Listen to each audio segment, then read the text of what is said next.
évidemment une réaction de bonheur, parce qu'une élection municipale, c'est une élection importante, et avoir la confiance de ses concitoyens, c'est un honneur et c'est une joie. Donc je suis évidemment très heureux. Je suis très heureux aussi parce que beaucoup de ceux qui étaient sur ma liste faisaient campagne pour la première fois. Et ils avaient eu, avant le premier tour, une campagne difficile, dure, parfois tendue. Et donc, ils découvraient ce que c'était qu'une campagne électorale, ce que c'est que de rencontrer nos concitoyens, de leur expliquer ce qu'on veut faire pour la ville que nous aimons. Et donc, ils sont très heureux, très joyeux ce soir.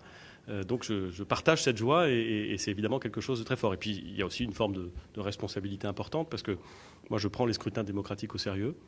Je sais que la légitimité qui est issue du scrutin démocratique, elle impose beaucoup de devoirs, beaucoup de travail, beaucoup d'attention, beaucoup de concentration. Et évidemment, l'ensemble de l'équipe est extrêmement déterminé à être à la hauteur de la confiance qui nous a été donnée aujourd'hui par ce scrutin très net.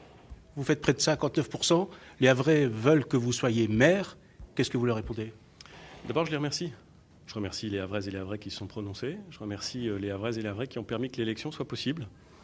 Vous savez, il y a eu beaucoup de questions dans notre pays dans les mois qui ont précédé sur la légitimité, sur la démocratie. Beaucoup de gens qui ont indiqué qu'ils se sentaient peu entendus ou qu'ils avaient envie de participer à la vie publique. Aujourd'hui, il y avait une élection, le deuxième tour d'une élection municipale.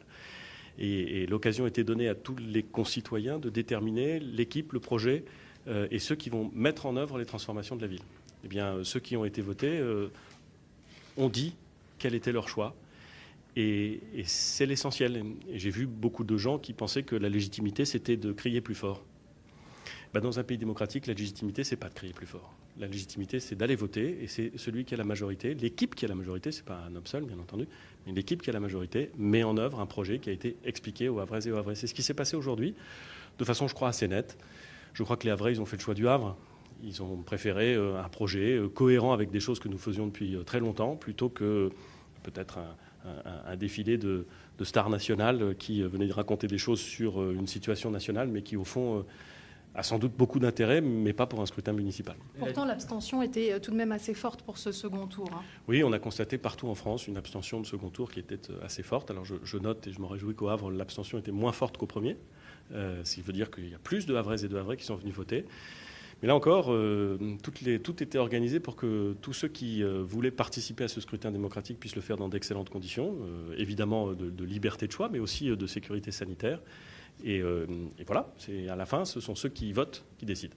On a entendu un peu échauffé dans le hall de l'hôtel de ville. Est-ce que vous y attendiez ? Non, d'abord, il y a toujours des gens qui ont du mal à accepter les défaites. Ça peut arriver. Et puis, je pense aussi qu'il y avait quelque chose de plus fondamental. C'est que quelques-uns, à mon avis, c'est une infime minorité, mais quelques-uns de nos concitoyens pensent qu'en effet, crier plus fort, ce serait être plus légitime. Mais ça n'est pas le cas. Ça n'est pas le cas. Et il est bon que parfois, on le rappelle grâce aux élections démocratiques. Certains de vos supporters